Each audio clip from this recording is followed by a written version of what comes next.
नमस्कार, आप देख रहे हैं वायरल किस्सा। मैं हूं आपके साथ अंकिता सिंह। भाई, ऐसा तो पहली बार हुआ है कि लोकसभा चुनाव में जिसने सरकार बनाई वो भी जश्न मना रहा है और जिसकी हार हुई वो भी खुशियां मना रहा है। एक तरह से देखा जाए तो चौतरफा खुशी का माहौल है। चलिए अब बात करते हैं कि आखिर जो भाजपा इस बार 400 पार का नारा लेकर चल रही थी वो 303 सीट तक के लिए क्यों तरस गई।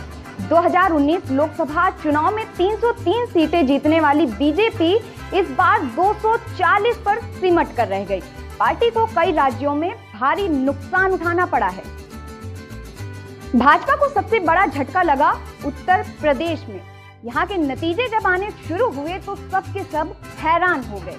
यूपी के दो लड़के कहे जाने वाले अखिलेश यादव और राहुल गांधी ने तो यहाँ भाजपा को नाको चने चबवा दिए। यहाँ भाजपा की इस हालत के जिम्मेदार यहाँ का युवा वर्ग माना जा रहा है। उत्तर प्रदेश में सबसे पहले तो वैकेंसी का ना निकलना और जो भर्तियां निकली भी उनका लीक हो जाना भाजपा को बैक फुट पर ले आया। इन सभी मुद्दों को इस बार के लोकसभा चुनाव में समाजवादी पार्टी ने खूब भुनाया था, जिसका खामियाजा कहीं ना कहीं यूपी में तमाम मंत्रियों की हार के रूप में भारतीय जनता पार्टी को भुगतना पड़ा। गौर करने वाली बात ये भी है कि यहाँ की वाराणसी सीट से पीएम मोदी को कड़ी मशक्कत करनी पड़ी। कांग्रेस उम्मीदवार अजय राय भले ही चुनाव हार गए हैं, लेकिन उन्होंने 2 बार के प्रधानमंत्री नरेंद्र मोदी को कड़ी टक्कर दे दी। पीएम मोदी ने सिर्फ 1.5 लाख वोट से जीत दर्ज की है। ये वाकई में चौंकाने वाली बात है।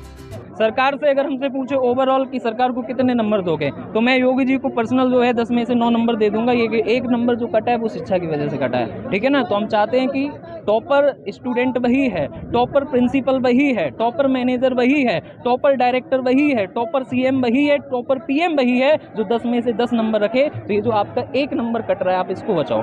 बीजेपी को दूसरा सबसे बड़ा नुकसान राजस्थान में हुआ। 2014 में राजस्थान की सभी 25 लोकसभा सीटें जीतने वाली बीजेपी ने 2019 में 24 सीटों पर जीत दर्ज करते हुए अपना दबदबा कायम रखा था, लेकिन इस बार यह खत्म हो गया। बीजेपी को यहां 14 सीट पर ही जीत मिली है।